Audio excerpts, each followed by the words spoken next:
better than, and Gaelic dress was way better, in my opinion. Also, Gaelic law system, the Brehon law, which was way better than the English law. Well, I definitely would 100% agree with that one. But also on top of that as well, I could understand why the Irish were so confused at why the likes of Lionel of Antwerp was looking to outlaw the usage of the brat. So that's the brat there. Obviously, you can see the difference between Lionel of Antwerp's cloak, if we could highlight that one as well. So that's Lionel of Antwerp's cloak, the much more English cloak, as it's referred to. And there is the brat that Lionel was looking to ban. And you can see how much more bigger, much more heavier. And you can see that fringe inside there as well, which was seen as very kind of Irish, very, very Gaelic at the time. And so in the statutes of Kilkenny, what was it called? Lionel of Antwerp is looking to ban it. He's looking to remove it because it's seen as very Gaelic in the statutes of Kilkenny in 1366. Just popping back into the comment section there. Owen, is there anything else you want to expand on when it comes down to the brat and the banning of it by Lionel of Antwerp going into 1366? Not really. Just let me. I got a lift back from Castle Island in the fastest ever time ever. So my brain is a bit shaken. So. His brain's still there. The South Kerry Mountains, the bottom of the McGillicuddy's Reeks at like a very high speed. I need a bit of time to recover. Just give me 2 or 3 minutes. Oh yeah, take your time there. When it comes down to early Irish law, I would definitely say A Guide to Early Irish Law by Fergus Kelly is an absolutely wonderful book when it comes down to understanding the basics of Brehon law. When it comes down to the study of late Irish law, God, that would definitely be outside of my study as of yet. I do want to get a hold of books that do want to explain into. I have a few books, all right, but I definitely want to delve deeper into the subject of how early Irish law, Brehon law, changes as we go into the later periods, especially with the arrival of, as modern academics and historians refer to them as the Hiberno-Normans, and then later how it works and adapts with the evolution of common law coming into the area and stuff, especially how people are adapting with the likes of the statutes of Kilkenny and stuff coming into Ireland as well. So it's definitely something I'd love to sit down and do further research and study into. But yeah, if you're first starting off, I would definitely advise starting off with the early medieval period, and Fergus Kelly's Early Irish Law, A Guide to Early Irish Law, is definitely a great place to start for sure. Micheál, is there anything, because you've spent some time as well with Kevin from Brehon Academy, anything else that you'd love to highlight as well, Micheál? Yeah, I'll just highlight it as well that I will say that Score Corneen is correct, that the Oak Corneens are Brehons or associated with the Brehon law and that sort of stuff in Brefna for the O'Rourke's. So he's correct with his connection. There are a lot of families that claim it, and again, a lot of our interpretation and our records we have of it, they're coming much later. So we like anything with Irish medieval history, you kind of have to be very wary of what you're interpreting. 18th, 19th century, we all know how the 18th, 19th century really sort of misconstrued our vision of medieval Ireland, and this interpretation of what is happening and how people would would have lived and acted in medieval Ireland. So it's a very I'd say it's almost contentious in the sense that like there are some people that sit on the fence about what was Brehon law. Some people are very strict about it. It was a very single unitary law existing throughout the entire island of Ireland. Everyone followed it, and certainly it's the same way that people think that Tanistry, the succession law, was like a rigid. It happened with every family. When Owen has obviously highlighted many times with the McCarthys, There are many families in Ulster that do the same thing too. A lot of the laws were best case. This is what should be happening, but even laws we have today, not many people really follow them to the letter. And what you can have this interpretation that Brehon law, this is what they would want in an ideal world. This was how things would happen. But did they actually happen? And did everyone follow the letter of the law? Like today, 99% of people don't. I mean, I'm pretty sure if we had speed cameras on every road, there'd be more tickets being handed out than I'd probably have more than my fair share. So yeah, you get the idea though. No, I for sure. I just want to pop over. Sorry, there. So if I can come in just about late Brehon law, a very good book is by Hans Polish. It's called Sir John Davis and the End of Gaelic Ireland, something like that. He deals with an idea called legal imperialism. He looks at how the English under James I, in the first decade of the 17th century, went to basically legally bury what was left of Brehon law to do, or basically Irish law to do with property and stuff like that. It's a very interesting book. Another one I would recommend is Catherine Sims from Kings to Warlords, who looks at how Gaelic society changes, especially, say, in the 3 centuries after the arrival of the Anglo-Normans. And then other ones would be to look at some of the detailed histories of the 16th century, like so by Hiram Morgan. What's that guy's name? He's retired. He was a professor in UCG. He's with Nicholas Canny, and some other. I think maybe D.B. Quinn as an older one.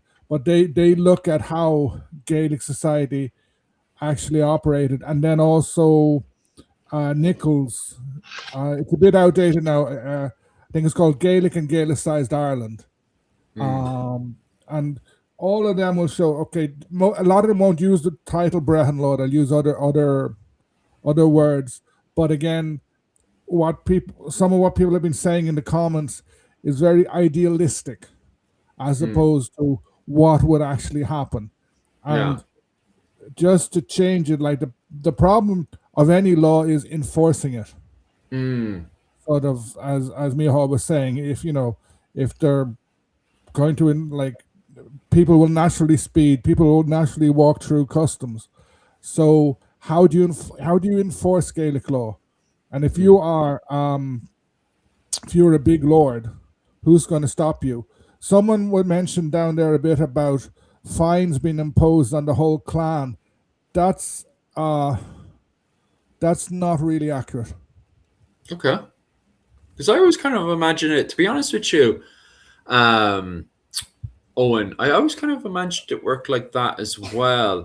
So you're saying there was no way that they could, especially, in this conversation of the 14th century, there was no way for the English, I'm thinking about the English now, trying to find any of these Gaelic clans. There was no way for them to do that, is it? No, because the English, the idea of a clan, the English hated that idea. Okay. Even not clans, like when they are in the 16th century, when they're dealing with the Irish, to say, okay, McCarthy, you're now Earl of Cloncair. And the guy says, yeah, and all these people are my followers. And so therefore they get pardons as well. And the English go, no, they have to get their own pardons individually. The Irish had a very collective point of view. And this is something that's mixed. The English had a very individual one. Each individual is an individual, except when they want to hang a whole pile of people at the same time. The Gaelic lords, I'm the Lord of Tyrone, and therefore everyone in Tyrone, Armagh, and what's now Derry, Fermanagh and Monaghan, they've always been my followers, so therefore I'm responsible for them. Gaelic, I think people miss that thing out. Gaelic law is quite collective. And like sort of the way Brehon law would have operated is the Lord would have had a big influence on it. So if there were people doing wrong in your lordship, you could punish them. So it's not a clan as such, it's the Lord enforcing it. Whether the Lord is like a provincial leader like O'Neill, or say a small little guy who rules just one tua, he would enforce it himself. Of course, if I'm a small lord and along comes McCarthy and says, "Hey, your guys have been raiding, stealing my cattle," I'll have no option. But if the guy says, "You have to pay me 1,000 cattle," there you go. I'll have no option but to hand that over. Yeah, I mean, and there's also, we got as much as it's a community based society, and very communal. At the same time, there are factions within these groups. You know, so you're going to have there's tiers within the sort of clan system. And again, I want to touch it, but then at the same time, Gaelic culture is not static all through history, and you'll have different people applying the law or a variation of the law or a variation of the clan system to what suits their needs at the time. So you can have Ulster operating almost 100 years behind the McCarthys in what we would consider maybe a more modern interpretation of clan system or whatever works for them, being so hemmed in by Norman lords on all sides, and in England, and they're sort of trading with Europe, so they're getting these new ideas, whereas also maybe not. But then it flips on its side, because it like I think it's Hugh O'Neill who's very much, he really leaned. I mean, the man, he was sort of raised in, I think, Dublin under an English family, but he's raised in English, within the English system, but he's raised in the Pale. Yeah, he comes out. He's very much into. He leans into like this really old, like almost like me turn around to back to the Victorian era Gaelic, like propaganda, sort of like going, this is Gaelic Ireland, because it resonates with people. This nostalgia resonates with people. You see it written all through propaganda, all through the century, basically, of families sort of really leaning back to the good old days. This sort of politics that we see today isn't new, and so families will be changing all the time. So, like I said, the main point is like Gaelic culture, law, succession, the way they operated, it wasn't static. It constantly moved, and sometimes it moved back, sometimes it moved forward. It just moved to what was beneficial to the guys who were using it as politics at the time. Fascinating stuff. I just want to pop back over to the comment section and cover May's question, which actually is in my field of expertise. I'd love to know, I'll put myself there on the center, and I'd love to know what clothes the Irish and Scottish women took to Iceland giving clothes chat. I'll just pop that one off, actually, because that's actually my field of expertise. And that is, what you want to read is Njál Saga and Olaf the Peacock. Okay, Olaf the Peacock and Njál Saga is the two pieces of literature you want to get a hold of. Now, bear in mind that most of the Norse literature, or if you want to call it Hiberno Scandinavian literature, most of that is not written until around the 12th and 13th century. And as myself and Rachel were saying the other day, you need to bear that in mind. And it's quite funny because sometimes they'll have a boat battle. And instead of having a boat battle like a group of Vikings, for example, they'll suddenly take out pole arms that didn't exist during the Viking Age. And if they're pulling out pole arms and weapons from the 13th century, then it indicates that maybe some of the clothing doesn't exist. Unless it's archaeologically found, okay? But on saying that, it does highlight in the story itself, not only does it indicate that the story is much earlier and goes back to the likes of the 9th and 11th century, but also on top of that as well, it gives us an indication into how clothes may have been worn in that period, because back in the day, my grandfather would have had such and such a thing. They would have worn it back in the day like this. But also on top of that as well, make sure you reinforce that with archaeological finds inside of Ireland. So, for example, in Olaf the Peacock, that story, it talks about an Irish woman, most likely from the Enel dynasty, kidnapped and taken to Iceland and sold as a slave in Norway, and she gets pregnant. Now, in that story, it highlights the fact that Hiberno-Scandinavians are dressed differently to the Icelanders. So it highlights the fact that there is difference, and we can see that as well with archaeological finds in Dublin, that they are different and unique to what you would find in Norway and Iceland. So it kind of confirms that even in Ireland, even in Iceland, there is differences in the clothing and dress that the Hiberno-Scandinavians wore, the men of Dublin, had worn in Iceland compared to the regular Icelanders who dress more Norwegian, which, is interesting in itself. So definitely give them a read and definitely have a look at the archaeological finds in the likes of Dublin and stuff. And from there, I would definitely advise you to pick up the book, Patrick F. Wallace's book on his archaeological finds in Dublin. God, the actual name of the book itself now has popped over my head. I'll pick it up later anyway for you. And you were correct, May. Sorry, it's celt.ucc, the way you spell it. Oh yeah, 100%. Another point just about clothing is a lot is very region dependent. So if you're like, you may be a noble Irish woman kidnapped from Ulster. You may be in elite Irish clothing. You're brought as a slave to Iceland. Yeah. Or maybe you're marrying someone in Iceland. But the clothing you bring with you, is going to wear out sooner or later. That's true. And then what you will replace with is local clothing. Yeah. And local clothing is often going to depend on the material that's available, what sort of wool, the type of wool, but also what sort of dyes, what sort of colors are available. This is way beyond my expertise. What is available? What would be the differences, say, between Iceland and Norway? But I'm sure there were some. Yeah, of course.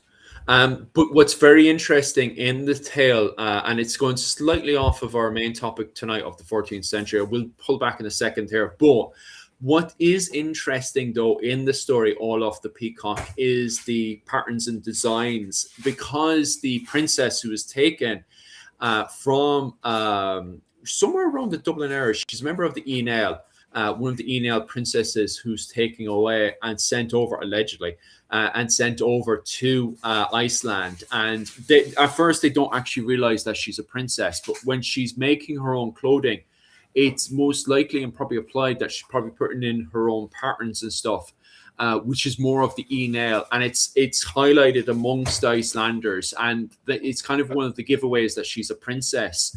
And also on top of that as well, when the Icelanders are keeping her, they want to highlight that, hey, look, this is a princess slave. She is of high status.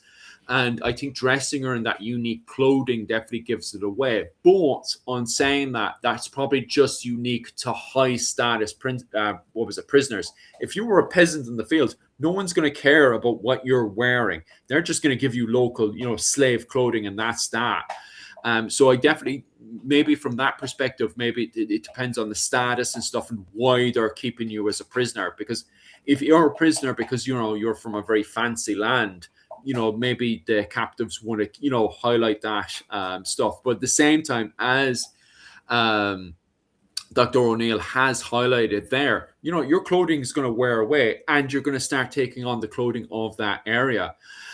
When it comes down to the topic on this one of the 14th century, because clothing is such an important topic when dealing with the statutes of Kilkenny, I assume if you're captured by the English unforced, just like poor Joan of Arc at this time in France, you're going to be forced to wear the clothing of your captives. Poor Joan of Arc was forced to wear, as Rachel pointed out last week, the creative Contessa, poor Joan of Arc was forced to wear men's clothing. She could be seen as something that's, unnatural by the English.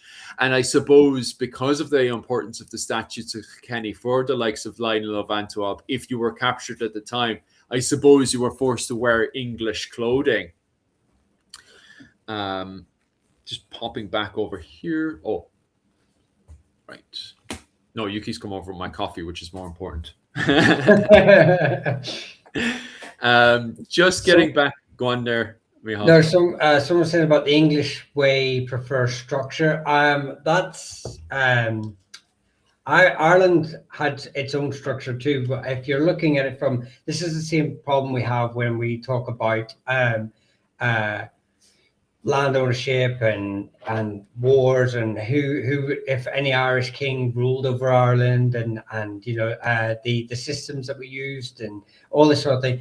When we use a English feudalistic model and we say, oh, this is the more structured version, the Irish had a very structured model too, very similar. And Philip has explained on many lives about how, we talk about Irish civil wars and these internal fightings, and then literally references the Baron Wars and all the sort of things happening in England at the same time that are conveniently forgotten. Ireland was very structured, and it had laws and rules for each tier of ranking of individual, no different to the rest of medieval Europe. Ireland was not any different from any other part of Europe, had different laws for different things. For like, that's basically the point. So different laws, different things doesn't make it any less structured. Doesn't make it any less civilized. So when it comes down to civil fight, as you said there with civil fighting and stuff, I always do find it. And Dr. Oran O'Neill said the very same thing last week. Every single time you see civil fighting happening in Ireland, tap at the window here, like while the Burgh Civil War is happening in Ireland at the very start of, just after the Scottish War of Independence, and what some historians and academics would say at the start of the Gaelic Resurgence, what's happening in England at the same time? Tap at the window. Like, England is also mutilating itself as well, with fighting between Isabel, the she-wolf of France, and her own husband, Edward II. So England, it's always funny because every single time somebody turns around and says, oh, why are the Irish always fighting amongst themselves? Come on, tap at the window here. Like, what's happening in England at the very same time? It's the medieval period. It's one of the reasons why we love the medieval period, is watching clans and dynasties and various other factions fighting amongst themselves over the title. Sadly, they're not in the level of civilization that we allegedly have today, where we can allegedly vote in and out our own leaders, which prevents a lot of this internal fighting that we see during the medieval period. Hang on, I just want to stay here. Coco says you've spelt medieval. Philip has dyslexia and he's obviously not realized that, and no one else has clocked it. Where's medieval spelled wrong there? Under your name. Under your name. So I just want to say it's not an academic thing. It is generally a medical condition. He's not right in the head. Got run down by a car too many times, is it? That's it. Hang on. But anyway, that's we'll just get back to the topic of 14th and 15th. Well, I was just going to, someone has mentioned about English giving cash to buy land. There are some very interesting dynamics in relation to that, especially in the later period. Gaelic lords discovered that they could mortgage their land to the English, and Gaelic lords were generally very rich in land, because in Ireland there was a lot of land and not many people. So they discovered that they could mortgage it and get money, and then that the English would have great trouble trying to enforce the mortgage. After 1603, this got more serious, and many Gaelic lords who had been doing that all their lives, and their fathers and grandfathers had been doing this, got in trouble and lost a lot of land because of that. But if you look at Donald McCarthy Moore, or the last McCarthy Moore as such, he mortgaged a lot of land to Valentine Brown, whose descendants would become Earls of Kenmare. And then Valentine Brown thought he was going to end up with all the ownership, but McCarthy Moore's daughter, he let his daughter marry secretly Florence McCarthy, who suddenly gets all that land, and burned massively Valentine Brown. And that wasn't the only occasion that happened. So land dynamics are very interesting. Mm. For sure. Give us a second there, and I'll pop you back out again. Just pop it. I don't want to spend all day talking about early Irish clothing, and I don't want to sound rude either because of the thing of putting together a list later. I'm just to be honest with you today, way too busy to be putting together a list for anyone unless I'm actually being paid.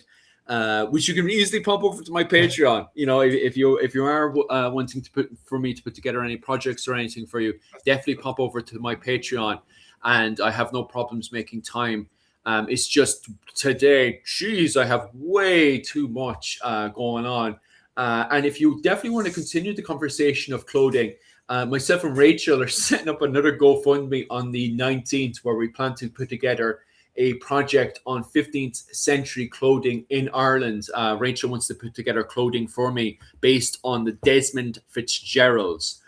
So if you're definitely interested in that one, definitely head on over to my channel on the 19th of December, where me and Rachel go into more details about clothing, specifically on the Desmond Fitzgeralds, where I'm actually from, down around the Mallow region.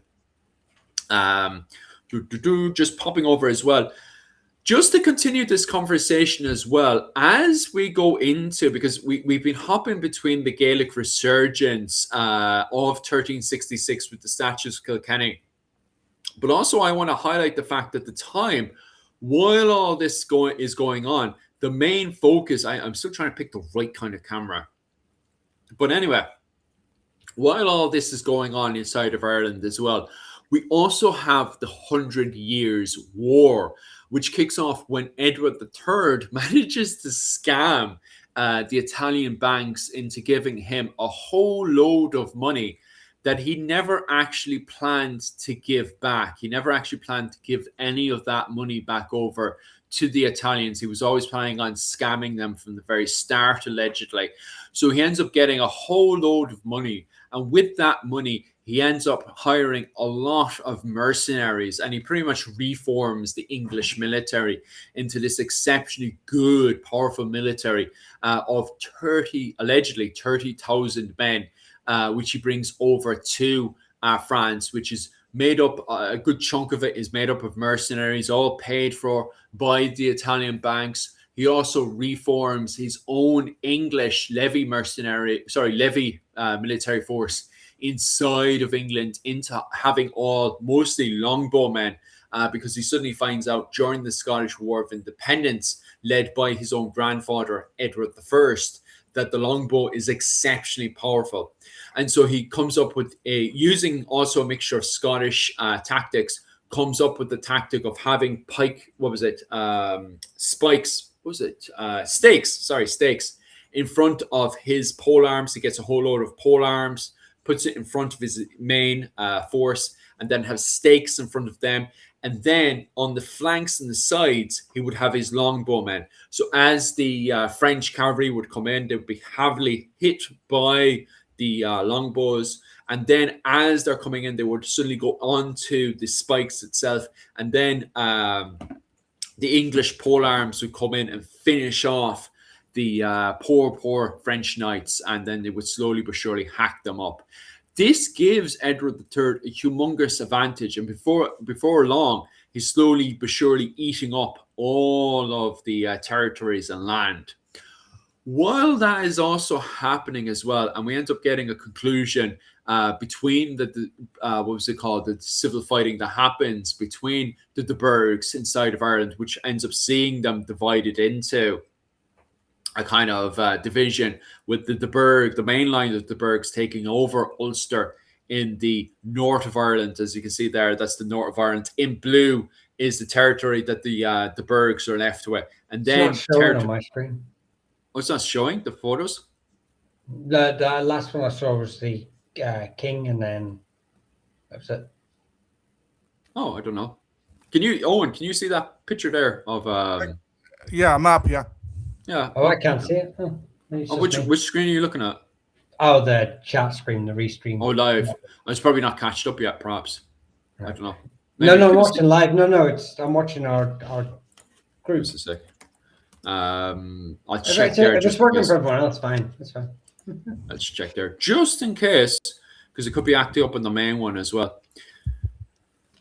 Regardless, what happens there on the Irish side of things is that the Burg, the main line of the Burgs that Michal had highlighted before, they're just left with the Ulster in blue, the Carrickfergus area. And then you have on the Connacht side, that gets broken up as well into two branches of the Burgs, which is the William the Burg family and also the Clanrick. They That's the both one. become I keep butchering McWilliams, that. but it's McWilliam Eactor and the McWilliam Uactor. But yeah, one become, you get the Clanrick or to differentiate the two.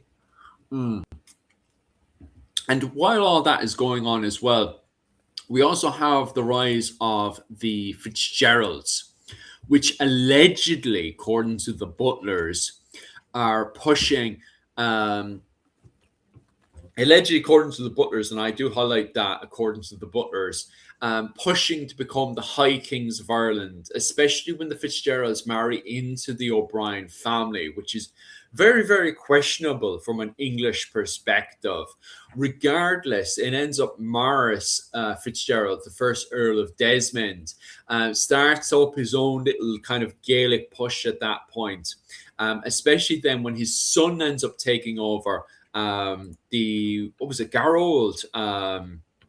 Fitzgerald, the poet Fitzgerald, takes over afterwards, and he definitely pushes out this massive kind of Gaelic push, all right, especially when he starts constructing a whole load of Gaelic literature from his castle over in Kerry and stuff. So definitely, even in the Fitzgerald territories, we can see that massive kind of Gaelic push.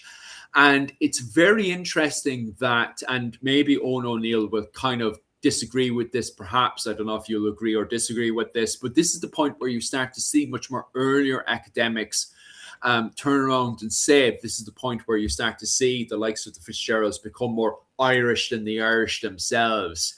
It's definitely, especially from our own perspective today, very, very complicated statement to make. That the likes of the Desmond Fitzgeralds have become more Irish than the Irish themselves.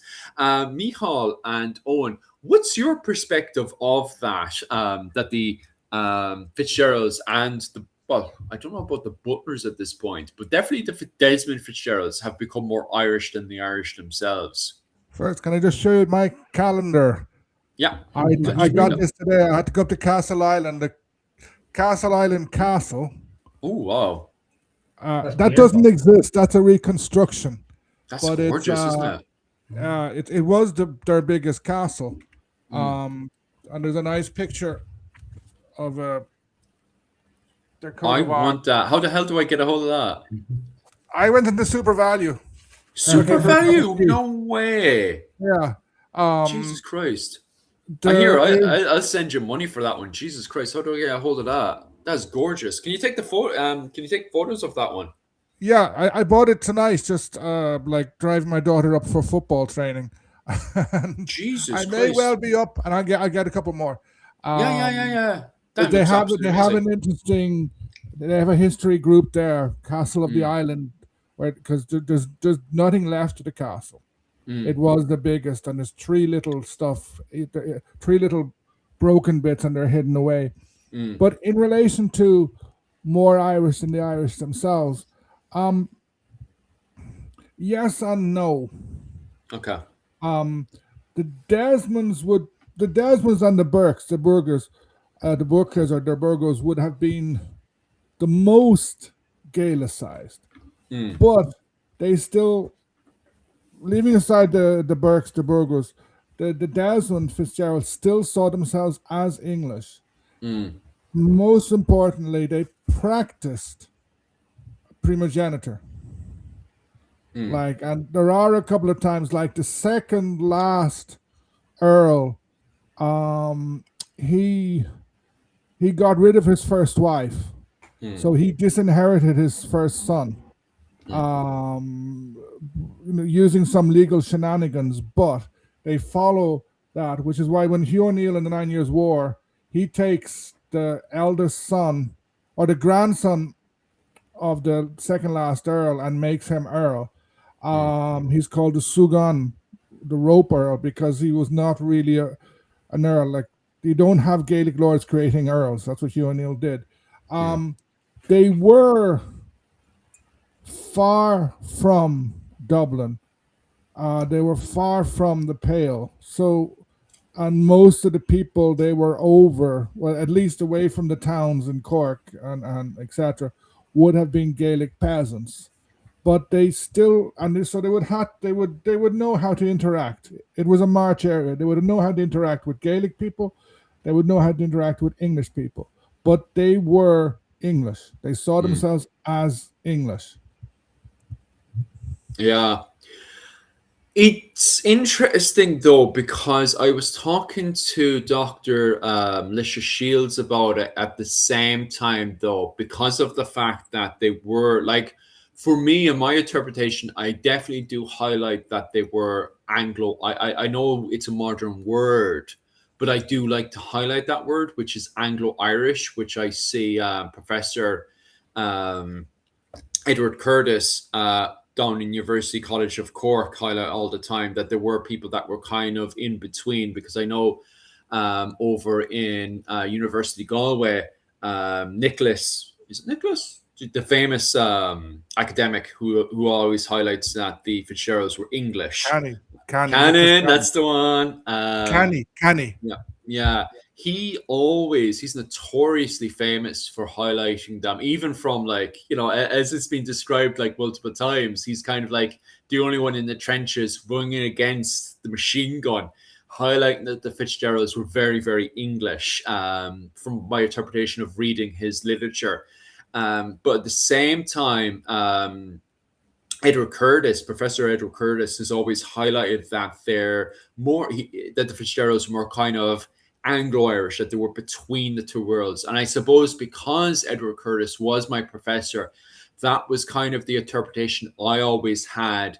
And I was reinforced with that, especially this week when I was talking to Dr. Melissa Shields on our live stream. And she was highlighting the fact that the Desmond Fitzgeralds were still speaking Irish. Like, they had to get translators over to the Desmond Fitzgeralds to be able to communicate with them. And also on top of that as well, it doesn't,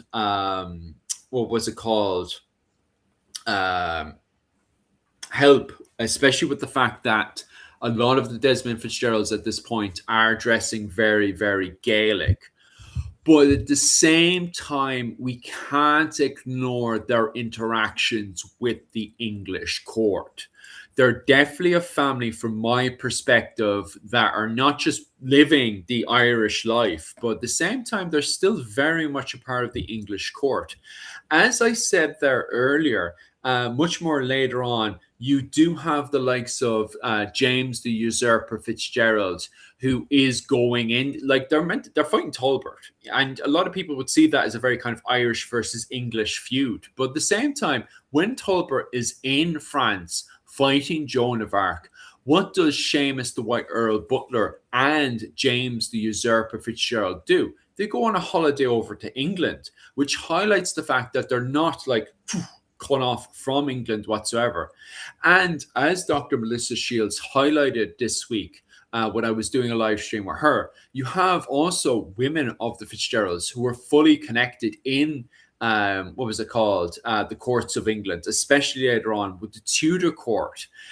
So they're definitely people who are between both the Gaelic world and the English world. So I do find the term Anglo-Irish fitting for the Fitzgeralds, that at this point they're pretty much Irish, but they're still, compared to the likes of the O'Neills and the O'Donnells, very much connected in the English court. And as Professor Edward Curtis has highlighted, you have the heads of the Desmond Fitzgeralds and the Kildare Fitzgeralds getting their main heads to marry English women. I know the rest of the family are marrying Gaelic people, so they're still part of the Gaelic world. But at the same time, the heads of these families are marrying English women. So they are, in my interpretation, very much a part of the Anglo-Irish world. Yeah, definitely. One thing, I would say all the Fitzgeralds would have been English speaking and Irish speaking. They all knew English. They all knew English. Some probably would have known French as well, and maybe a bit of Latin. They would have received a similar education to the family of York, the family of the Northumberland, the people who the Percys from Northumberland. They would have received the same education as the Desmonds. You could say they were. I think I know Old English and Anglo-Irish weren't used at the time, but one thing that was used was the English Irish. And again, just to go back to the points I made previously, there was no Irish word for Irish at that stage. So the Irish saw them as sort of English but living in this land. Yeah. And they you can go to the border with Wales, and you'll find plenty of English families, lordly families there, who can speak Welsh, and they are not sure of what Welsh costume clothing would have been in the 14th, 15th, 16th century. Was it different from the English? But you would have had families who could cross the border and who could interact with both societies. And the same, like in Scotland, the rise of the Campbells, they start interacting with the Gaelic Scottish. They come from the Gaelic Scottish world, but they're able to move freely inside the non-Gaelic Scottish world, the English-speaking Scottish world. So there's a lot of elite families able to do that. Yeah, it is very, very interesting for sure. Also on top of that as well, just one thing off. Oh, okay. Actually, I'll say this one first. Which camera do you actually prefer? Because so many people are asking for this camera here. I'm assuming you guys prefer this one here, and you can see that with the viewership, because anytime I switch over to Owen's beautiful face, the views do go up, right? So we can't deny that Owen is not beautiful, especially when the ratings say so. Okay, so if you guys prefer this camera, definitely give me the heads up there, and I have absolutely no problems highlighting what was it called, this camera for sure. Especially if you guys are asking for it both in the comment section and the way that the viewership is suddenly shooting up. I know at times it can actually quite annoy Mihal, because a few times, all right, when I'm doing it, I'll suddenly shoot up to Mihal there, and although the views do go up, it is very annoying for Mihal, who's trying. He's in the middle of his speech, and I'll suddenly switch to this one. The views go up, but at the same time, Mihal gets very distracted while he's in the middle of one of his speeches. So I'm very wary about that as well. But yeah, definitely in the comment section there, if you prefer this camera, definitely comment below. Or if you prefer this one, the multiple one, definitely give us if you prefer the singular one, this one, which is the singular one, or you prefer the multi one, definitely comment below, because I kind of need this feedback, especially when the ratings are jumping up the way they are, because anytime I jump over to the singular comment one, geez, the views, I'm watching the views here on the multi-stream, and it just sparks up. It's absolutely amazing stuff. But at the same time, I love showing off pictures and stuff as well. So I might still switch between the two, but definitely give us feedback on what was it called, which one is the best, because I definitely want to continue promoting this stuff. Just heading back over to Dr. Owen O'Neill, I got a question. Oh, sorry, a thing there. Could you show off the calendar once again? And where did you get the calendar?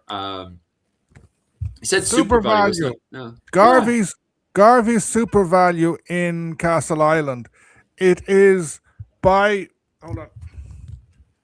the Castle of the Island. That's the history group. If you it's on the screen. Put it to long form. Philip. I can't. You can't put it on once it's locked into this version. You can't really put it on to long form. We'll take pictures of it later. Definitely take pictures, because that is absolutely amazing. It blows me away. Those are the pictures. See, a lot of the pictures are of reconstructions, and then there's local castles.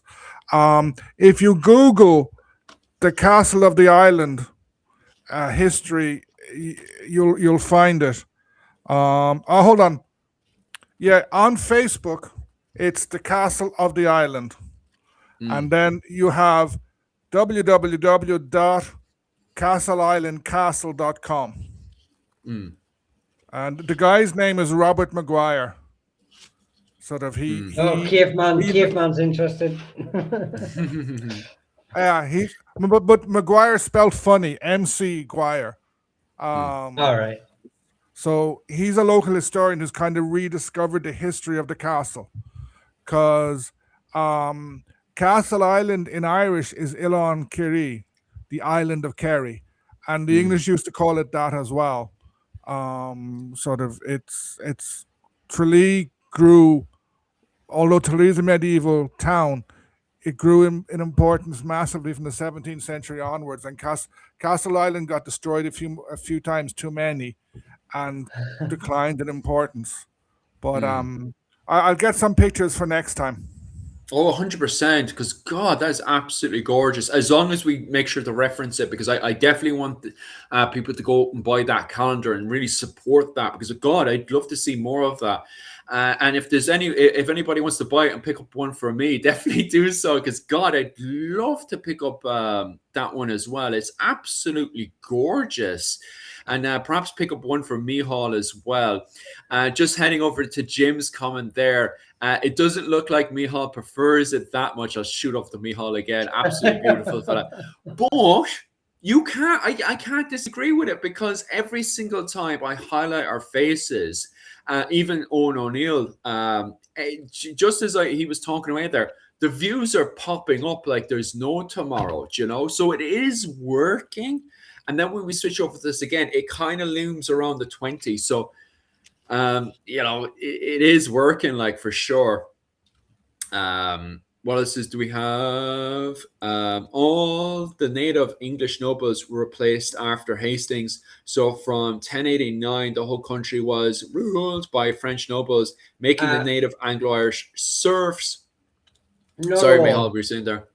All. The 99%, but not all. There's Swinton's claim descent, the Berkeleys claim descent from paternal. The Howards may have claim it as well in part. Who else? There's another family. I think the Swintons are actually Scottish, from the Scottish borderland areas. There are a few others that just sort of claim it as well, that may have it in there. The Anglo-Saxon records of, are very sparse at best, especially when it comes to, we don't know the relations of individuals during that time period in England. Who is, is he the son of this individual? Is he just as a brother-in-law? Is he, so there's a little bit of gray area for the first sort of, a couple of years of Norman rule. But some families still certainly claim that paternal lineage. The Berkeleys and Howards are probably the most prominent families that would remain. Berkeley still own the castle that they owned back then anyway. But certainly these families came from lower middle class ruling nobility rather than the higher echelons. So they're related to the royal families, stuff like that. And they came from more mid-level nobility, but they were reduced heavily in status, and obviously all the earldoms.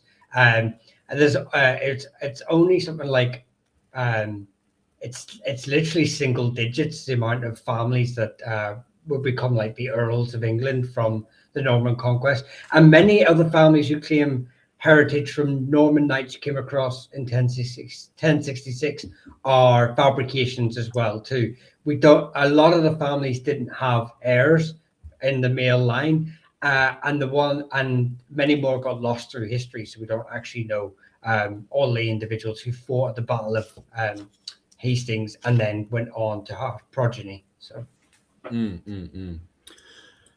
For sure. And getting back on topic as well, Davy Jones sliding it back on topic again with the Black Debt. I 100% agree, especially on the topic we were just talking about, how Allegedly, the Fitzgeralds were becoming more Irish than the Irish themselves, especially from the period of Maurice Fitzgerald, the first Earl of Desmond. We do start to see that Gaelicization of the group of people I was referring to as the Anglo-Irish. And the Black Death coming in definitely kind of reinforced that, how a lot of these areas, such as Dublin, Cork, Waterford, Limerick, and a lot of areas that were controlled by quote unquote the Hiberno Normans. A lot of those people who were originally kind of English levies and stuff, kind of English quote unquote peasants, serfs, as people refer to them as well.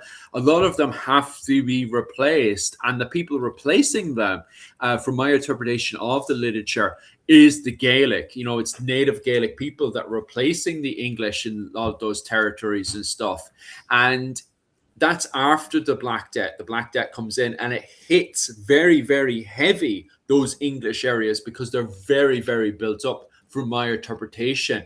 And then more of the countryside areas. Now, I'm not saying, areas like the O'Connors, the O'Neills aren't hit, but at the same time, they don't appear to be as heavily hit as those built-up areas controlled by the English at the time. So what happens is that a lot of Gaelic seem to go into those areas and take up those jobs, which helps Gaelicize a lot of those quote-unquote Hiberno-Norman areas at the time. So I definitely agree with what David Jones says. However, David Jones then, and this is a part I do kind of disagree with you there, the Battle of Turles, I don't really put it, if you're talking about the one that happens, maybe there's one I don't know about, but if you're talking about the one that happens in 1174, I definitely disagree with that one. I don't really consider the Battle of Turles as part of the Gaelic Resurgence. Do you guys consider it as part of the Gaelic Resurgence? It's a little bit early, although it is a turning point in Norman and Gaelic. It's one of the early victories of Gaelic forces, combined Gaelic forces against the Normans. It doesn't stop anything in the grand scheme of things. The Normans regroup, the Irish still end up where they end up. The Gaelic Resurgence, you see a long, meaningful impact over several centuries. The Battle of Turles doesn't really have that long, meaningful impact, in my opinion, for it to be considered part of this. And it's too early, as I said. So, yeah, sure. I agree. I think it's too early. And the Gaelic Resurgence, as you've both said, it's something that took quite a while. Sometimes you have to kind of push aside battles. So a battle is something quick. Certain people fight, certain people die, certain people win, whatever. But this resurgence was something long-term and stronger. Like from, say, the 14th or 15th century to the 16th, early 17th century, Gaelic-speaking peasants, especially in the Pale, increased quite a lot. So that the Pale falls back, the English rule falls back. So you're essentially left with the Pale, a few marcher lords, especially like in Meath, on the border of Cavan, Westmeath. You have the three big lordships, Kildare, Desmond, and Butler, and then you have like minor lordships, Fitzmaurice, Savages, other ones around the place, and the towns, and that's something that took this balance that emerged took a couple of 100 years to emerge. So it's not something that came out of a battle; it's something that came out of a long series of events, much of which were very slow and were very boring. But if you think of it, like the first big rush of the Normans, they come in, they start winning battles everywhere. Then they're pushed back, but they still rule most of Ireland. And then over a century or so, they start getting like the Black Death comes, etc., and the English lordship in the English kingdom in Ireland is severely weakened. Aye, for sure. Well, another there. part of it as well you got to remember, and you've kind of touched on it, but a lot of the English nobility or Norman nobility are absentee landlords in effect, because they've been taken away for the 100 Years' War.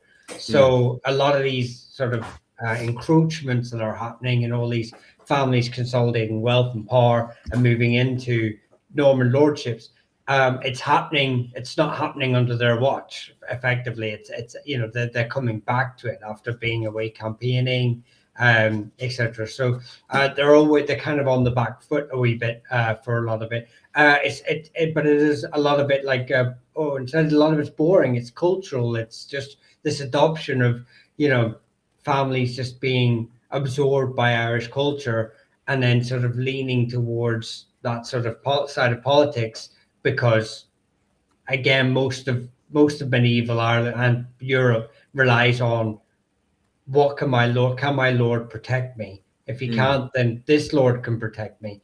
Well, the Gaelic lords are gaining power, the English lords are away in the 100 Years' War.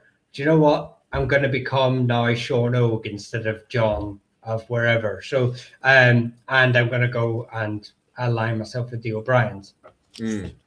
Well, I think if we went back to the original conversation we had at the start, and you see that what's it called, the civil war that kicked off with the Bergs, how quickly the Connacht, the western branch of, if you pop over to this map here, over in Connacht, how quickly the western branch of the Bergs suddenly became very, very Gaelicized very, very quickly compared to the Ulster branch. Now, as you popped up, said there as well, Micheál, is that even the Ulster branch starts to become very, very Irish as well. It's very interesting that it depends what is happening politically and the relationship between these dynasties and the English monarchy. Then it seems to me that when they don't get their way or have an ultimate agenda like the Fitzgeralds, then they suddenly become, as we were saying, they're more Irish than the Irish themselves. Ultimately, it depends on what's happening politically. And this isn't just, we always view this as a very kind of Hiberno-Norman thing. Not forgetting, as Owen O'Neill has pointed out last week, we also have the likes of the McCarthys and the O'Briens that also play the English monarchy as well, and even become very, very, very English. Even our live stream this week, when we were looking into the armor of the O'Briens, we suddenly seen how English the O'Briens were coming, getting very, very quickly, especially going into the William Knight and Jacobite wars. So from my opinion, sometimes it depends what's happening politically, could be the reason why you suddenly see certain members becoming, as we were saying there, very, very more Irish than the Irish themselves, suddenly going from the Berg to Oberg or something on those lines, What sort of map? Hold on a second. This is just a map to highlight Connacht. Don't get too excited.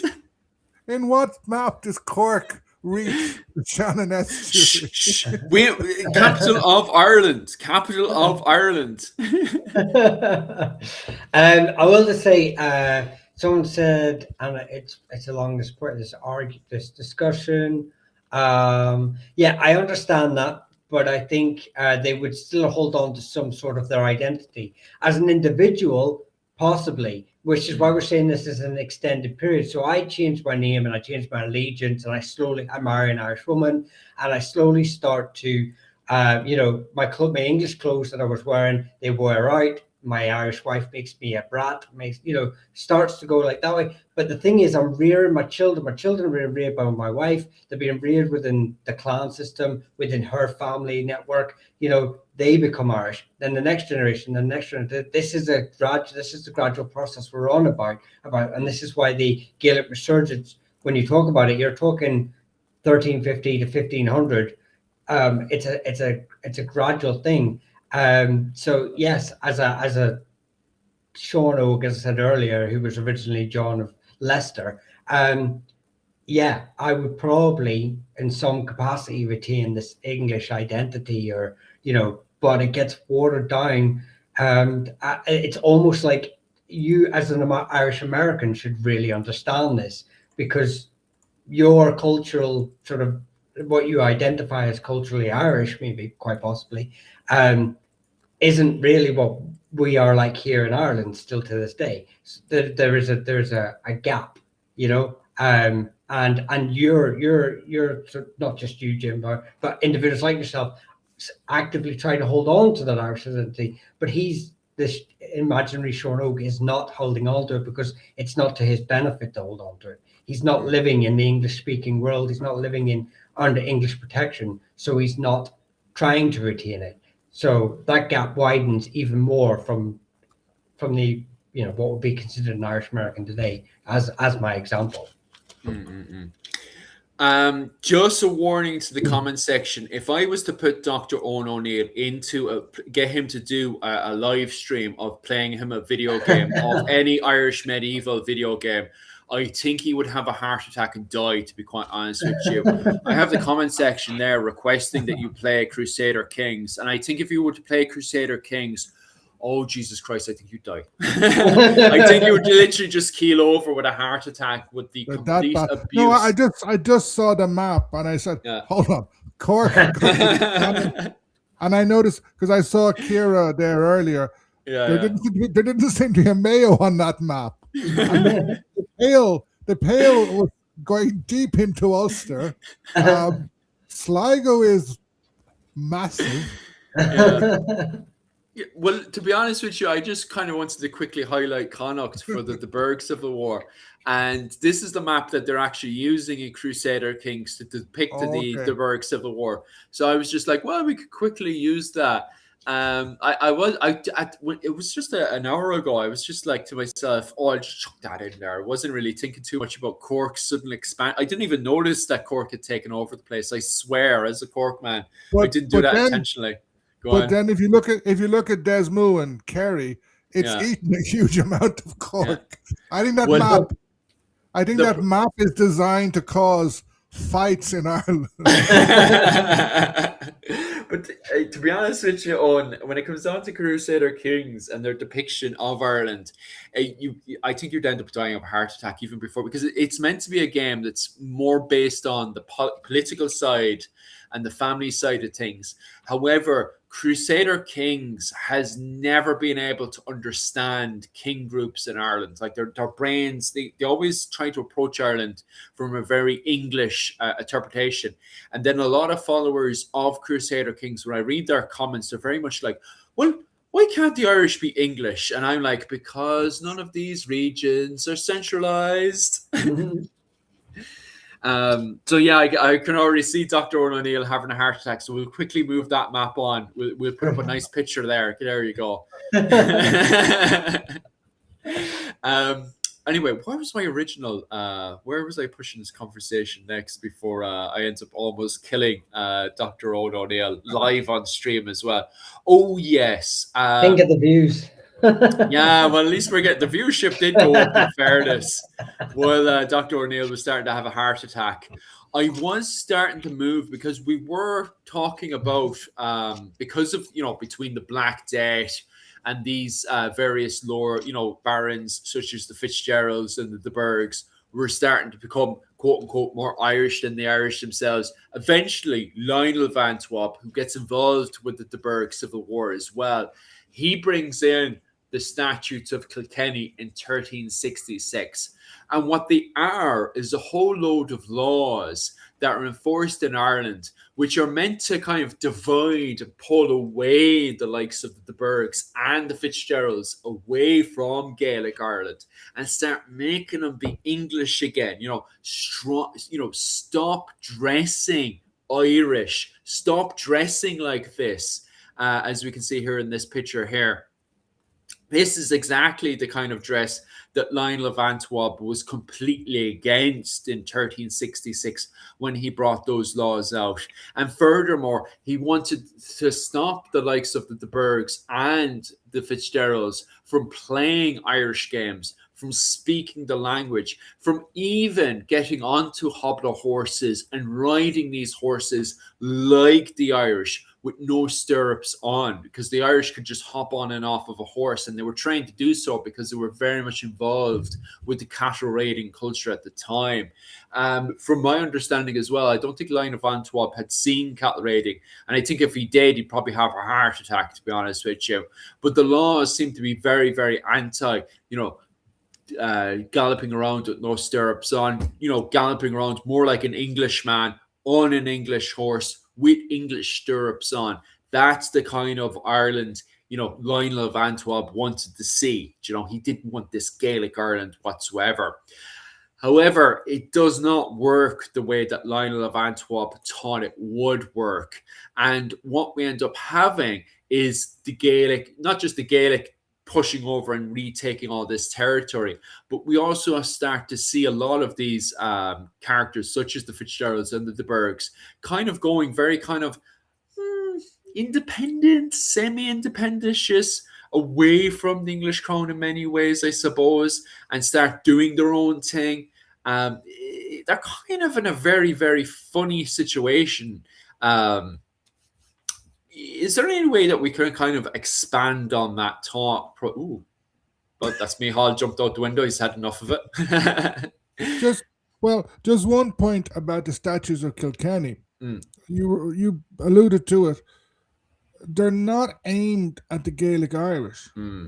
They're aimed at the English in Ireland, the Anglo-Irish, the Old English, because the Gaelic Irish are the king's enemies. Yeah. They're officially the king's enemies until the 1530s, when Henry VIII is made King of Ireland.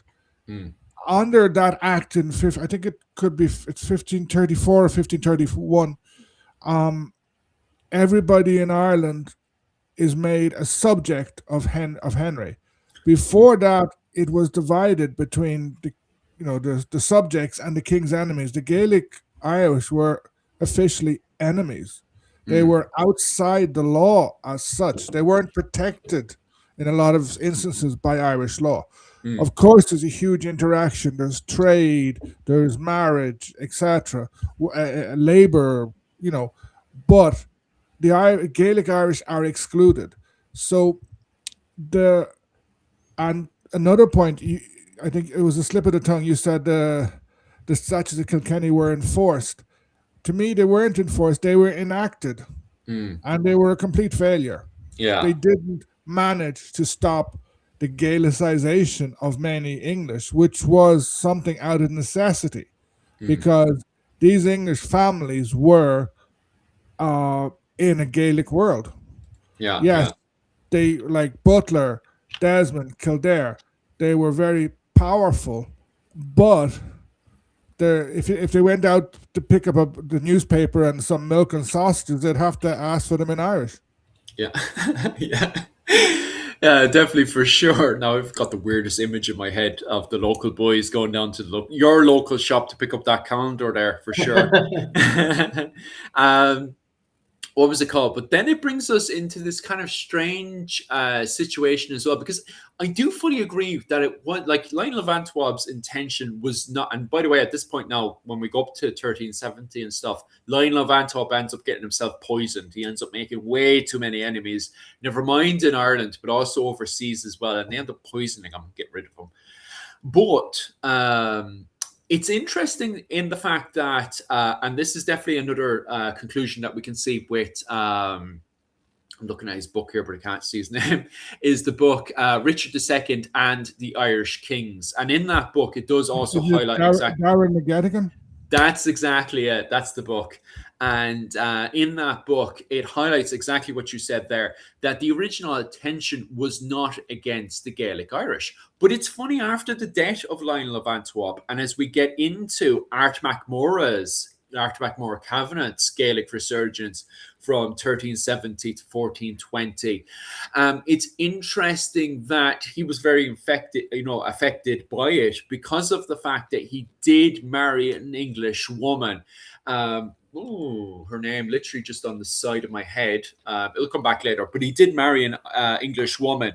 And it does very much annoy Richard III, because of the fact that he's now taking because of inheritance, her inheritance is now taking away land from the English legally as well in many ways. And so it's very funny that Lion of Antwerp brings in these laws to try to enforce it onto the English, fails to do so, but it still kind of trips over a man who's meant to be outside of the Gaelic world, which then causes Richard III, not just once, but twice, to try to invade and push Art MacMurrough out of, the lordship of Ireland in Leinster, to try to push him onto, the lands of the likes of the O'Neills and the O'Connors.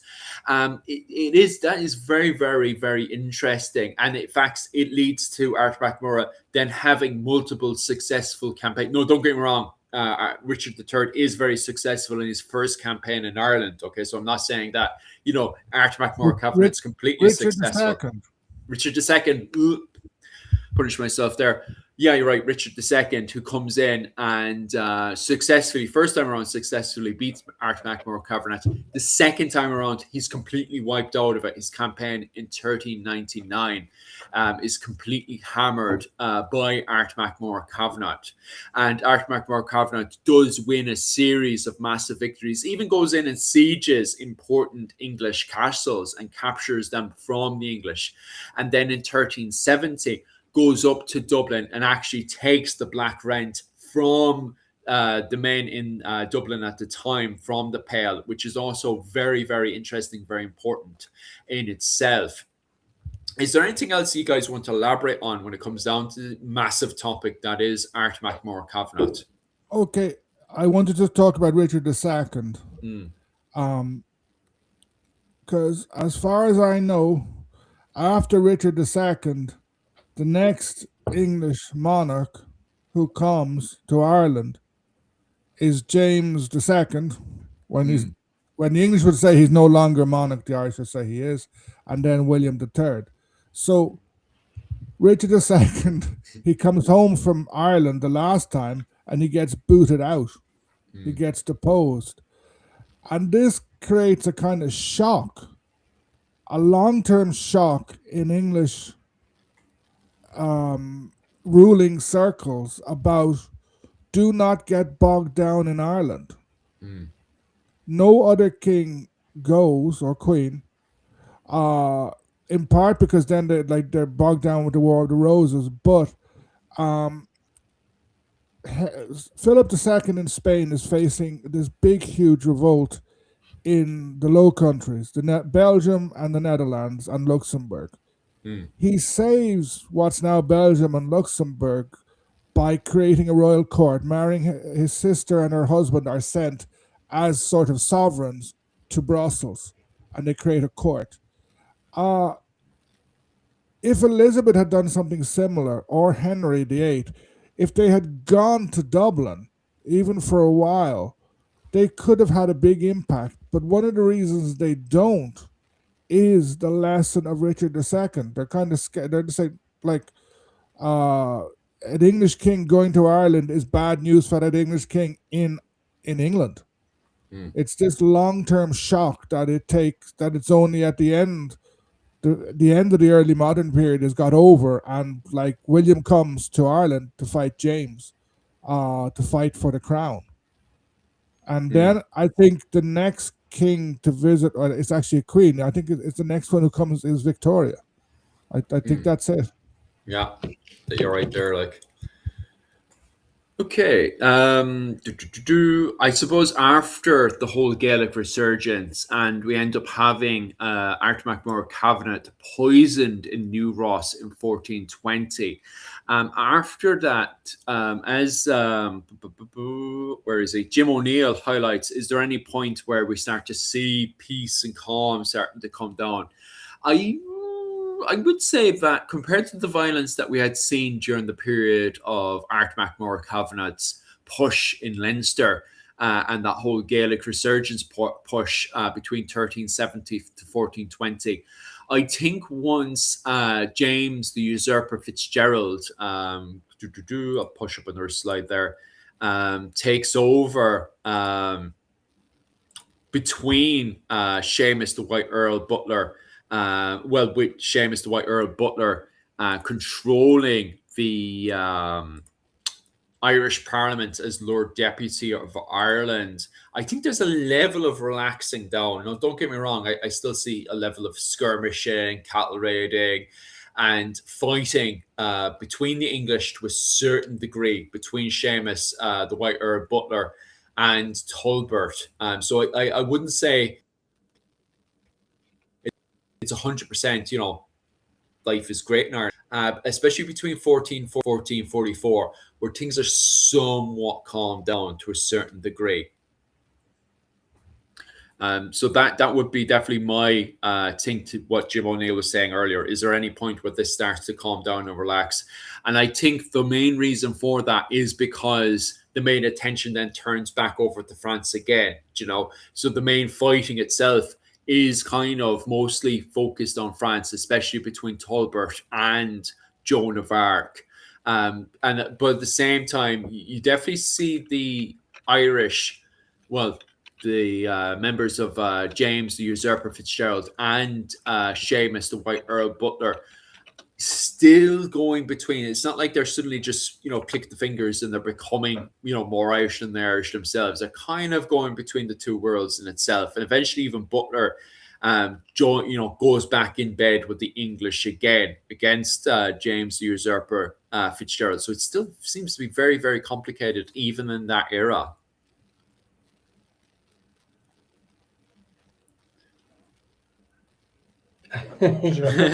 Yeah, I have nothing else to expand on there. No, I mean, you see a lot of Gaelic families obviously starting to carry on the same way they've carried on before. It doesn't really change local politics. That stays quite continuous and quite aggressive. The O'Donnells, like I said earlier, the O'Donnells have sort of pushed into Nishowen. The O'Neills had sort of taken control a century before the start of the Gaelic Resurgence. They're pushing south.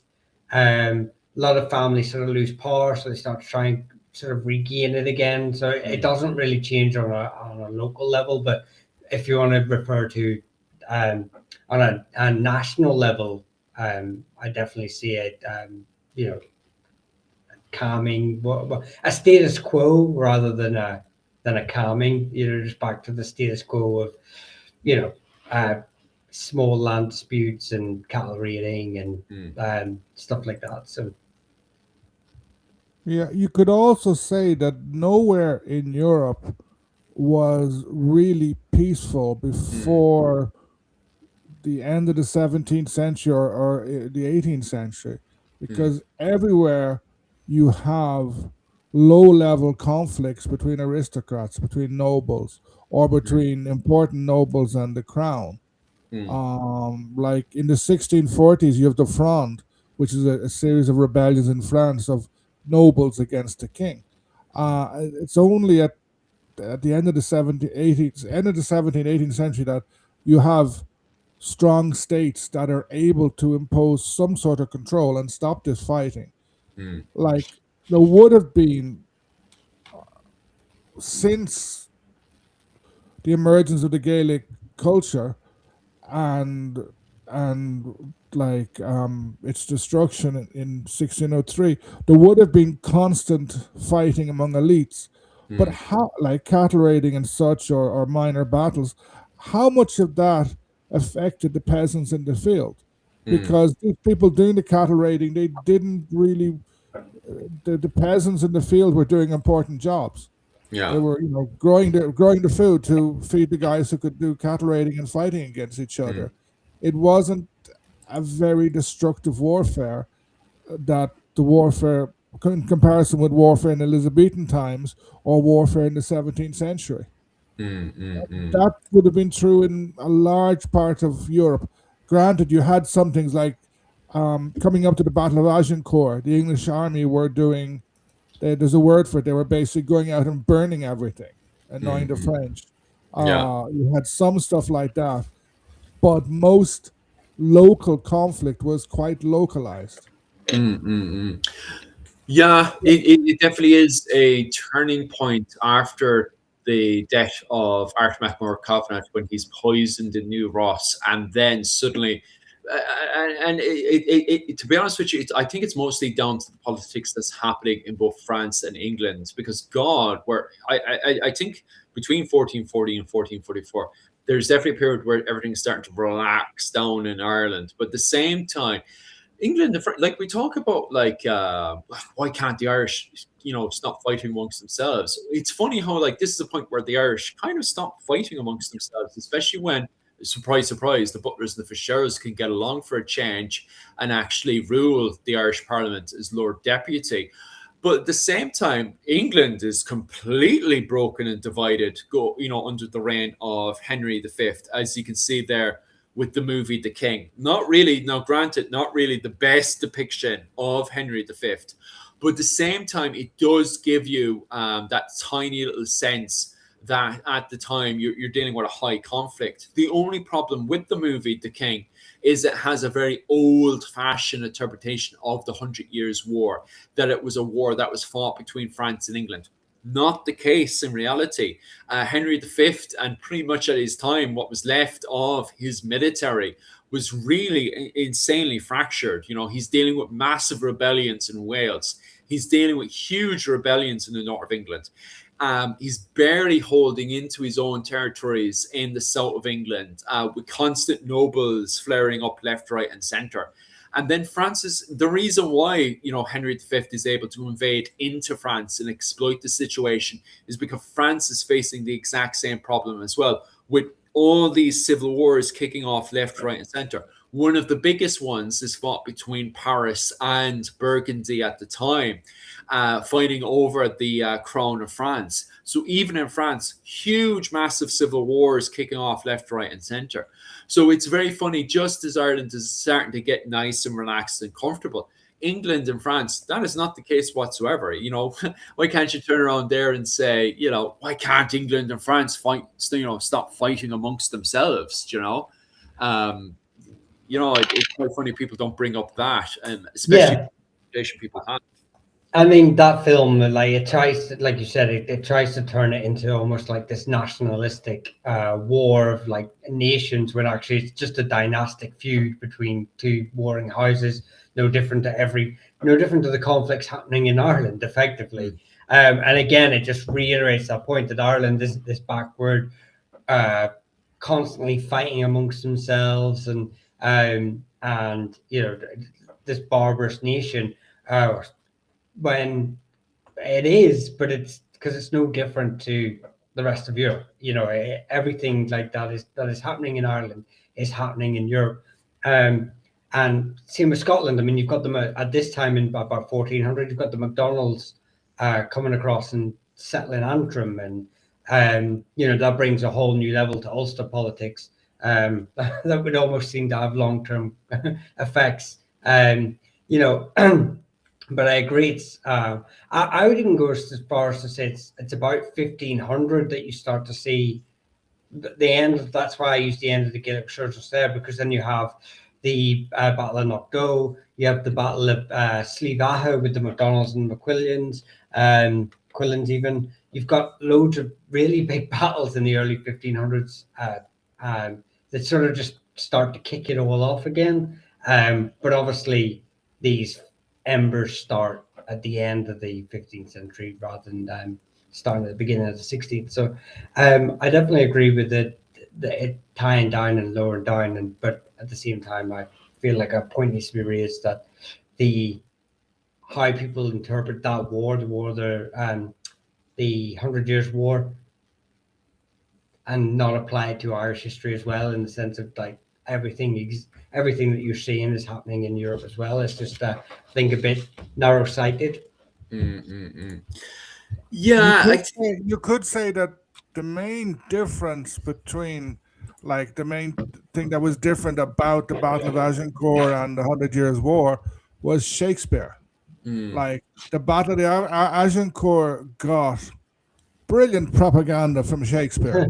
Like, Henry V, that famous speech he makes, which English people still quote. You see it quoted in here and there. So they like Shakespeare's probably the best propagandist ever. Like as in terms of literature, he's brilliant, and he takes English history and makes very good plays based on it. But his version of Agincourt is making what, as Michael said, was a, a dispute between factions into national disputes. Definitely agree with that massively. Like, regardless, from my interpretation, as we step into the period of what was it called, James the Usurper Fitzgerald, and what was it called, Seamus the White Earl Butler. For me, that's kind of when the peak of the Gaelic resurgence starts to calm down and relax as well. Although, like, obviously, as Michal and myself had said at the very start, when do you put a date on the start of the Gaelic resurgence and when can you put a date of the end of the Gaelic resurgence is very much a debatable thing. Like, here we have maps that clearly highlight that the Gaelic resurgence started to calm down and relax around 1450. And I would definitely kind of agree with that one as well, that it's not a case of like there's a sudden end date, that it just kind of calms down and relaxes. And then we have the Tudors coming in and going against trying to recolonize and put together, English Ireland again in many ways. So I suppose that's kind of an area where we can start to wrap down and end this conversation is when exactly can you put an end to the Gaelic resurgence? Is it a case that it just slowly dissolves and disappears, Yeah, in a way it does, but it also disappears with the rise of the House of Kildare. Sort of people, they often talk about, the Pale, English rule in Ireland was reduced to the Pale. It was, but then, as you can see on that map, you have those three lordships. And they were very powerful lordships. And Kildare almost monopolizes the Lord Deputy. And they use the position of Lord's Deputy to give themselves more power, but also to bring about a sort of a Pax Kildare, if you like. They manage to stop some of the constant fighting, but they establish a fairly not balanced, a fairly stable political entity that lasts quite long, and it only collapses because of the idiocy of Henry VIII. So I think the Gaelic resurgence had run its course, had lost kind of power in a way, and then you have the rise of Kildare, and you have a kind of a balance then between, you have various lordships, some are Gaelic, some are English, and there is a balance. If Henry and then the Tudors Henry was a Tudor, if they hadn't made such a mess of asserting a sort of centralized power, because the Tudors hated local powers, if they hadn't done that, you could have had a much more stable society emerging. Yeah, I think the Kildare ascendancy, where they were basically uncrowned kings of Ireland, is a term coined for them. It's funny, you have the more Irish than the Irish themselves for the Desmond branch, and then you seem to have uncrowned kings for the Kildare branch. And it's even funnier that it almost didn't happen. Not like in like 1400 or something like that, the dynasty was nearly completely wiped out with the fifth Earl's death, and then it's only because Henry VI, was it, recognized Fitzgerald, Thomas Fitzgerald the VII Earl. So, and then suddenly with that traction, they were able to, Gerald Moore and stuff like that were able to capitalize on that. But they go from the smallest, probably the least important of those three families you see on that map, to for I think nearly a century? Is it like nearly a century? But they become the most dominant. For sure. Okay, so I'll start tidying up the chat now. I just want to thank you. Go on. I threw into our private chat because I can't seem to get to the chat. The details for getting that calendar. If you look at our private chat and just throw them into the main chat so people can see it. I just wonder if I click on this, would it be able to jump into all of those? If you don't mind, just okay. Okay, if you don't mind just checking your own private chats there to see if that link got in there. Just actually, I might fly around as well. That's just the link there for that. It's the link for the calendar, is it? Yeah. I'll put it on mine here, sorry. Hopefully I can get a hold of a copy for myself as well. But regardless, and I just want to go and check if that's popped up on. Actually, I'm actually over in your chat now, so I can actually post that over to your chat there, Dr. Owen O'Neill, and I've done mine. My one's popped up as well, so that's grand, right? So I just want to thank everybody for coming over today for this conversation. The comment section today, once again, absolutely amazing. Thank you so much for all the feedback and all the questions as well. And thank you so much, Caveman, as well, for prompting me a good few times. There's a few times myself and Michal went into a little bit of a tangent. And Caveman, especially when it comes down to early on, when he gave that nice little prompt of the Black Death, definitely means the world for me, Caveman. So thank you so much for all your comments and prompting us to get back into the main conversation as well. And I just want to thank everybody as well for all the questions and stuff. When it comes down to Viking Limerick and stuff, I definitely will expand on those conversations definitely later on. Tonight now, I just want to kind of tidy up everything, especially when poor Michal and Dr. O'Neill have to get up nice and early tomorrow for work and various other bits and bobs. So I kind of want to send those lads off to bed, especially when it's starting to get very late now over in Ireland compared to over in the States. But regardless, if you want to support my work, definitely head over to my Patreon, and you can send me whatever money is grateful to you. That would mean the world to me. And of course, as well, I also do classes on Sunday night as well. So if you're interested in that type of stuff, definitely head over to my Patreon. It's about 20 quid a month, not too bad. And this week, on this Sunday, we'll be covering what life was like in Ireland in the early 13th century. So definitely head on over there and check that out.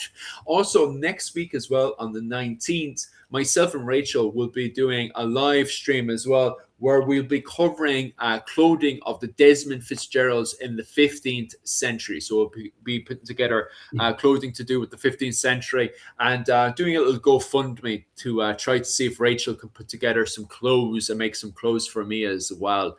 So definitely, if you're interested in 15th century clothing, definitely head on over there and support myself and Rachel for sure. Dr. Owen O'Neill, if people want to support your work, and also people were also highlighting it in the comment section as well. I don't know if you can find the comment there. People are highlighting the fact to definitely go over to your channel and check out your new video. You've put so much time and effort into it, which is Ireland and Elizabeth I. Can you tell us a little bit about the video, why people should go and check out this video, and also how can people support your work financially as well? Okay, financially, you can. My Buy Me a Coffee account is just go to my videos and you'll see it. I think it's Ferris Fasa. Buy Me a Coffee, Ferris Fasa, or I have YouTube. Thanks, but Buy Me a Coffee is better. It takes less. YouTube eat money. They do. They take such a large percentage out. I'm glad that Patreon has changed their terms and conditions for us to get higher percentages. Yeah, my video on Elizabeth and Ireland is basically looking like Elizabeth is regarded as this wonderful queen in England, presiding over the golden age, etc. She's still like really, really popular, but in Ireland she was a complete and utter disaster. Yeah. And she has a better reputation than she deserves. She did a lot of bad things, and like her government there was not only inept but also incompetent and corrupt. So it's just an introductory video. I may do more if enough people watch it, etc. People are liking the video, but not many are watching it for some strange reason. YouTube, the first day was brilliant, and then the algorithm. I think Elizabeth's ghost changed the algorithm, and Oh, people stopped watching it. stop. I actually, that's what caused, what was it called? Mihal can tell you all about it, but that's what caused the fighting between me and YouTube years back now. And they stopped paying me because I went and it wasn't even like I said anything. I was literally quoting sources at the time about Elizabeth's teeth and the fact that holes were starting to appear on her face. So I wasn't making anything up. I literally was quoting from the source. And YouTube was very much offended by it and actually stopped paying me. So there is massive love from you, kind of definitely some kind of agenda going on with YouTube anyway. I won't delve too much into it because I don't want to be falling off a tower anytime soon. But anyway, what was it called? Or going into a tower and not coming out. Yeah.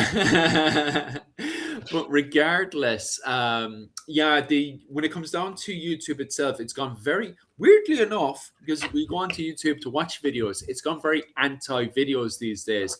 Most views are in fact coming from, as you see here, live streaming. Live streaming is absolutely amazing, and shorts. That seems to be definitely the way forward lately. So we'll definitely try to continue that kind of stuff. That's why I've kind of gone away from videos, to be quite honest with you, Owen O'Neill. And that's why I've mostly focused on these live streams here and also doing shorts myself. Mihal, if we want to support your work, what's the best way to go about that? Just watch and like the videos. Comment would be great, but likes are probably the best thing. As for, you can become a member, and I do members only lives on a Thursday. So this week we're doing, and I think my memberships, there's a couple of tiers, but some are very cheap. We're doing the continuation of the Norman Invasion of Munster. So from I did the initial one last week, but if you become a member, you can watch the old videos as well. So that'd be great. But apart from that, I'm like Philip, I'm just sort of taking a wee step back from long form content. It's not worth the time and effort that you put into it for the return you get from YouTube at the minute. But it doesn't mean I'm not working on things in the background. So like I said last time we were on live, just watch this space. There's some interest. Did we lose on Mihal, did we? I think so. He froze. Well, anyway, regardless, definitely go over to his YouTube and also TikTok as well and join his members only. Every Thursday night, he covers the various dynasties and families and a nice little presentation. So definitely check that out. Other than that, guys, thank you for all your support. And as always, what can I expand on that one? Oh, yes. And Saturday as well, we'll be covering another live stream as well, where we'll be going into detail about the various clans and dynasties of Ireland as well. So definitely go and check that out. Well, I'll be doing a live stream tomorrow myself at 7. Ah, nice. That's 7. Is that 7 o'clock Irish time or American time? 7 o'clock Irish time. Irish time. I think it's 2 o'clock American time. Happy day. 2 o'clock American time. Happy days. That's New York time, I'm assuming. Yeah. Happy days. But other than that, guys, thank you so much, and Slán go bhfuil. Slán. See you.